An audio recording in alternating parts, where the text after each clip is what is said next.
बिस्मिल्लाहिर्रहमानिर्रहीम अस्सलाम वालेकुम रहमतुल्लाहि वबरकातुहू। अभी जो ये लॉकडाउन चल रहा है 6-7 महीने से, तो समझिए कि शुरू हो चुका है, 9 महीना पहुंचने वाला है और WHO को माने तो 2 साल तक अभी और चलेगा। तो इसमें जो है सबसे ज़्यादा जो है इकोनॉमिक जो हमारा देश का पूरा दुनिया का तबाह हो चुका है और दिन पर दिन ये 2 साल में समझिए पूरी तरह से बर्बाद हो जाएगा। तो असल इसकी वजह क्या है, अब इसके बारे में बहुत सारे लोग अपना अपना थ्योरी जो है बयान किए हुए हैं। लेकिन मैंने 2-4 दिन से मैं इसके बारे में बहुत सोच रहा हूँ क्या होगा नहीं होगा, तो कुछ स्टडी वगैरह भी किया और इसके बारे में मैंने कुछ दज्जाल का स्टडी किया। तो दज्जाल के बारे में आप यूट्यूब में बहुत सारे वीडियो देख सकते हैं।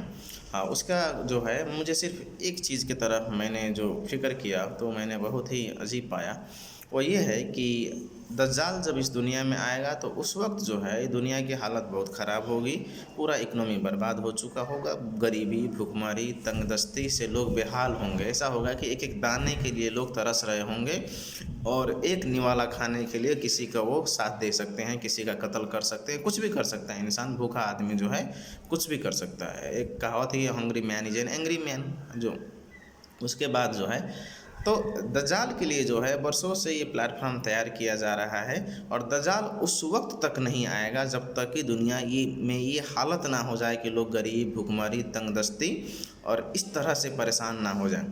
तो आज भी जो है 7 बिलियन 7 अरब से ज़्यादा लोग दुनिया में रहते हैं, लेकिन अच्छी बात यह है कि अभी भी दुनिया में इतना सारा फूड प्रोडक्शन होता है कि 14 बिलियन आदमी को, 14 बिलियन आदमी को जो है खाना खिलाने के लिए वो पर्याप्त होता है। वो अलग बात है कि खुद जो है ये अनाज जो है कुछ गोदाम में सड़ा दिए जाते हैं, कुछ खेत में सड़ा दिए जाते हैं, कुछ अनाज जो है हमारे प्लेट से, थाली से होते हुए नाली में फेंक दी जाती हैं। और एक किताब मैंने पढ़ा था जिसमें बताया था कि अमेरिका में जो है हज़ारों टन जो है अनाज समंदर में फेंक दिया जाता है। वो लोग कहते हैं मछली को खिलाते हैं, हालांकि वो जानबूझ के फेंक दिया जाता है इसलिए ताकि अनाज का रेट जो है डाउन ना हो और रेट जो है ना बिगड़े। इस हिसाब से अनाज को बर्बाद किया जाता है। तो आखिर इतना ज़्यादा जब सरप्लस फूड हमारे पास है तो फिर भुखमरी, गरीबी, ये तंगदस्ती आएगी कैसे? तो एक चीज़ देखिए, ये लॉकडाउन में सारे लोगों का बिजनेस बर्बाद हो चुका है। अभी मैंने गिरीश मालविया साहब का एक 2-4 दिन पहले का एक पोस्ट पढ़ा था। उन्होंने बताया था कि भोपाल में सिर्फ एक शहर में 700 क्विंटल सोना जो है गिरवी रखा दिया गया है।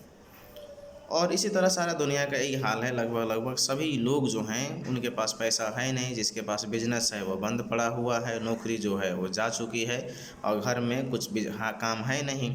तो इसलिए वो लोग मजबूरी में सोना जो है गिरवी रखे हुए हैं। और उसके अलावा आप जो मार्केट में देखेंगे शहर में और ख़ास करके गांव में भी आजकल आपको कच्ची घर बहुत कम मिलेगी और पक्की घर ही ज़्यादा मिलेगी।